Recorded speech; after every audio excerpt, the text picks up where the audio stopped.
అందరికీ నమస్కారం. వెన్నెల్లో చందమామ కథలకు స్వాగతం. ఈరోజు కథ డాక్టర్ సోమరాజు సుశీల గారు రచించిన ఇల్లేరమ్మ కథల నుంచి ఇడ్లీ పిండికి పరీక్షలు. సుశీల, ఈ ఇడ్లీ ప్లేటు నాన్నకిచ్చిరా. అమ్మ కేకేసింది. 4 పెట్టావేం? మళ్ళీ ఎలాగూ ఇంకో 2 తింటారుగా.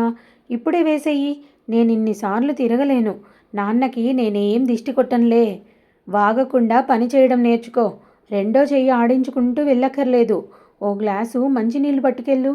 4 ఇడ్లీలు ఒక్కొక్కటి వెనక్కి తిరిగి నడుస్తున్న వెంకాయమ్మ గారంతున్నాయి.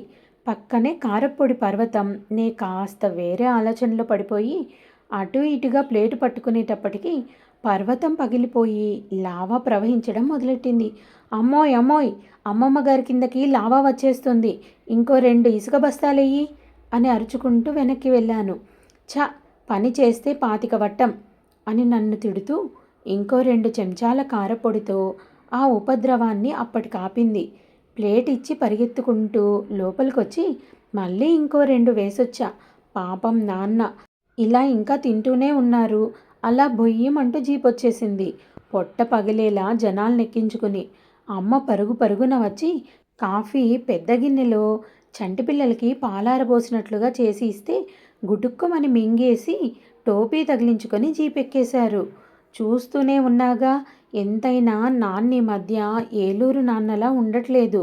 ఇదివరకులా మెలకు వచ్చేసిన మంచం మీద దొర్లుతూ అమ్మ చేత తిట్టించుకోవడం, గంటల తరబడి కాఫీ కబుర్లు చెప్పడం, తింటూ తింటూ ఇడ్లీ ముక్క ఎవరెదురుగా ఉంటే వాళ్ళ నోట్లో పెట్టడం, ఇలాంటివి ఏమీ లేవు. బెత్తబుచ్చుకొని ఏ మాస్టారన్నా వెంటపడ్డారేమో అన్నట్లుగా ఒక్కటే పరుగు అస్తమానం. ఇంట్లో పనికి కూడా చందర్రావులు అప్పలసావులు కనబడరు. ఇక్కడ మా నాన్న శతకోటి లింగాల్లో ఓ బోడిలింగమట. మొన్న వాళ్ళిద్దరూ దేనికోసమో పోట్లాడుకుంటుంటే అమ్మ అంత మాట అనేసింది. పాపం నాన్ననే వినడం లేదనుకుని. అసలు నాన్న ఆఫీస్కి వెళ్ళడం చూస్తాం కానీ రాత్రి ఇంటికి రావడం చూడనే చూడలేం. అంతసేపు ఎవరు మెలకువతో ఉండగలరు బాబు. ఒక్కోసారి రాత్రిళ్ళు కాంక్రీట్ ఉంటే మర్నాడే ఇంటికి రావడం. కృష్ణమ్మ తల్లికి వరదొచ్చే వరకు అలా రాత్రి పగలు ఇసుకలో చెడుగుడులాడాల్సిందేనట అందరు ఇంజనీర్లు. శనివారం ఆదివారం అని లెక్కెట్టుకుంటే కుదరదు. మరి ప్రాజెక్టు ఎలవెన్సులు ఊరికే ఇస్తారేమిటి? ఇప్పుడు ఆ జీపు అందరినీ కృష్ణ మధ్యలో వదిలేసి మళ్ళీ క్యారియర్ల కోసం 12 కల్లా వచ్చేస్తుంది కదా. అమ్మ సర్దిన క్యారియర్ చూస్తే ఎవరికైనా నోరు ఊరిపోవాల్సిందే తెలుసా. మనకైతే మామూలు డబ్బాలో నెయ్యి. మరి నాన్నకి మటుకు ఏ రోజు వెన్నపూస ఆ రోజే కరిగేస్తుంది. వంట అయిపోయాక పెద్ద గరిటెలో కాచిన ఆ నెయ్యి గిన్నె వేడి వేడి అన్నం గిన్నెలో గుచ్చుతుంది. క్యారియర్ పై గిన్నెలో రాత్రే పాలు తోడు పెట్టుంచుతుంది. పాలు కాచి కాచి కాచి గులాబీ రంగులోకి వచ్చే వరకు కాచి అప్పుడు పెడుతుంది తోడు. పప్పు కుంపటి వేరేగా ఒకటి ఉంటుందిగా చిన్నగా, దాని మీద ఉడకబెడుతుంది. మధ్యాహ్నాలు వేయించుంచుకున్న కందిపప్పుని ఆ పప్పులో ఎవరికీ తెలియకుండా బెల్లం, నెయ్యి, పసుపు ఇలా ఎన్నెన్నో వేస్తుంది. అది ఎవరికీ తెలియకూడదట. తన సీక్రెట్ అన్నమాట. ఇంకా ఇంకో కుంపటి మీద రాచిప్పడు ముక్కల పులుసు. నాన్నకి 2 ఉంటే ఇంకేమక్కర్లేదు. పప్పు దప్పలం ఉంటే కూరెందుకు కుమ్ములోకి అంటారట. అయినా చేస్తుందనుకో, మేమంతా లేము మింగడానికి. ఈ క్యారియర్ కాకుండా వేరే వెండి డబ్బాలో అమ్మమ్మిచ్చిందట వాళ్ళ పెళ్ళిలో. బోల్డ్ వక్కపొడి, 15 చిలకలు తడి రుమాల్లో చుట్టి పెట్టిస్తుంది.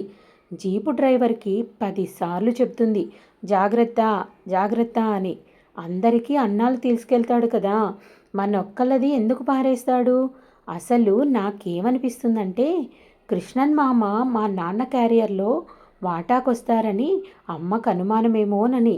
అక్కడికి వంకాయ కూర, పనసకాయ కూర లాంటివి చేసినప్పుడు అన్నం పట్టినంత పెడుతుందనుకో, ఆయన మాత్రం ఏం చేస్తారు పాపం వాటాకి రాక?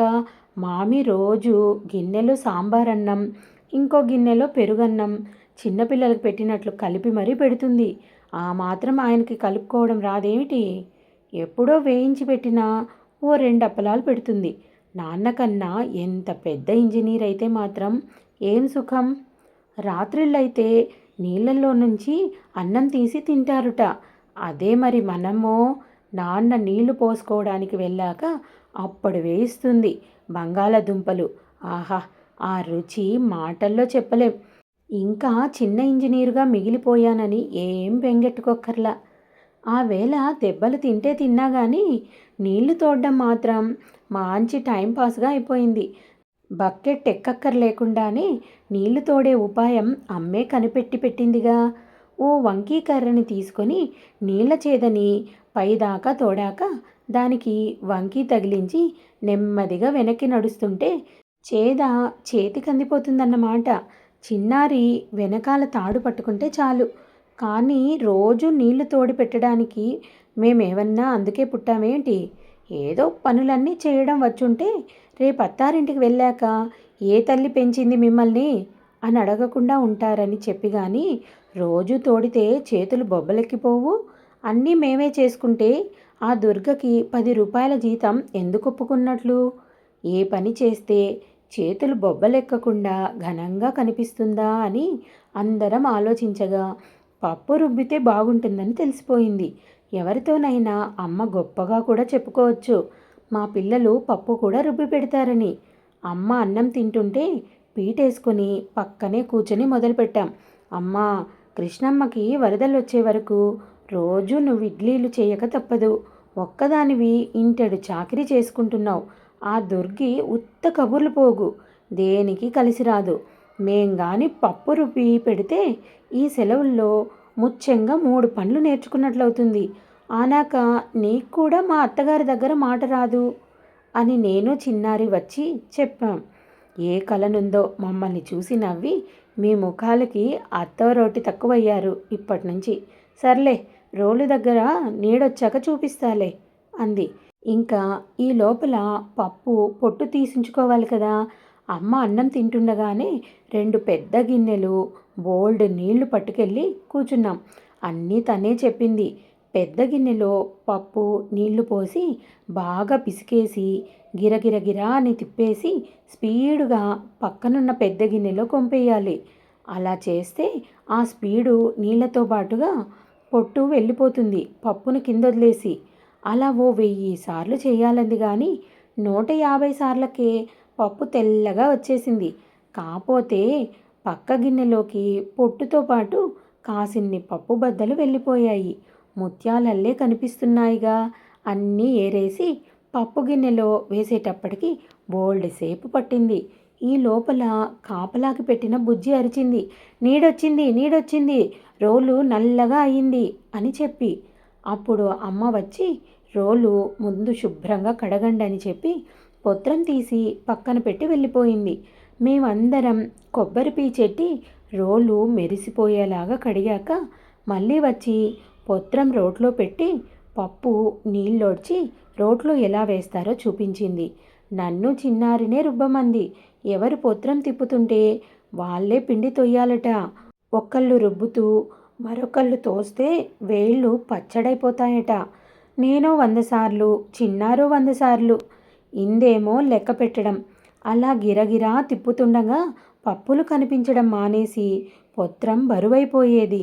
అలాంటప్పుడు మళ్ళీ నీళ్లు చల్లడం, రుబ్బడం. మళ్ళీ అమ్మొచ్చింది. వచ్చేసిందే, ఇంకేం, ఇలాగే రుబ్బుతూ ఉండండి. పిండంతా దూదిలా తెల్లగా తేలికగా అయ్యే వరకు కాసిన్ని నీళ్లు జల్లుతూ అంది. కళ్ళున్నాయి కాబట్టి పిండి తెల్లగా అవడం కనిపిస్తుంది కానీ తేలిగ్గా అయిందో లేదో తెలిపేందుకు ఇక్కడేమన్నా త్రాసు తక్కెడ అమర్చావా తల్లి అని అడిగా. అన్నిటికీ తక్కెడక్కర్లేదు.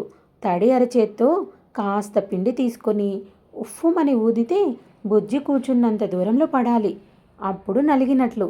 ఇంకా పొత్రం బరువు ఉండదులే. జాలుగా రుబ్బుతూ ఉండండి. నేను ఈ లోపల బజ్జీలు చేసేస్తా అని అమ్మ వంటింట్లోకి వెళ్ళిపోయింది. అమ్మ మెచ్చుకుందిగా, ఇంక మమ్మల్ని ఎవరాపగలరు? స్పీడుగా రుబ్బేటప్పటికి పాలు పొంగినట్లు రోలంతా పిండే. ఇంక పరీక్షలు మొదలుపెట్టాం. ఊదడం రుబ్బడం, ఊదడం రుబ్బడం. బుజ్జి గౌను మీద దాకా వచ్చేసింది. ఇటు తిరిగితే బుజ్జి కంట్లో పడుతుందేమోనని దాన్ని వెనక్కి తిప్పి కూర్చోబెట్టాం. వీధి తలుపునెంత బాదినా ఎవరూ తలుపు తీయట్లేదని తిన్నగా సావిత్రుదిన సందులోంచి పెరట్లోకి వచ్చేసింది. అదేమిటే బుజ్జిని పాపం గోడకేసి తిప్పి కూర్చోబెట్టారు, దాని గౌను నిండా పిండేమిటి అనుకుంటూ. పిండి రుబ్బడం నేర్చుకుంటున్నాం వదిన, దాని కంట్లో పడుతుందేమోనని వెనక్కి తిప్పి కూర్చోబెట్టాం. చూడు నలిగినట్లేనా? చాలు చాలు, మన ఇడ్లీలు తింటే హోటల్ వాడు మూసుకుపోవాల్సిందే. కాకపోతే సగం పిండి బుజ్జి గౌను తినేసింది. సరోజమ్మ చూడు, నీ పిల్లలు ఎంత పనిమంతులయ్యారో, కానీ కాస్త రవ్వ తగ్గించుకో అంటూ వంటింట్లోకి వెళ్ళింది అమ్మ చేస్తున్న బజ్జీలు రుచి చూడ్డానికి. కథ సమాప్తం. ఈ కథ మీకు నచ్చిందనుకుంటాను. నచ్చినట్టయితే లైక్ చేసి, షేర్ చేసి, మా ఛానల్ని సబ్స్క్రైబ్ చేసుకొని ఎంకరేజ్ చేస్తారని ఆశిస్తున్నాను. Thank you.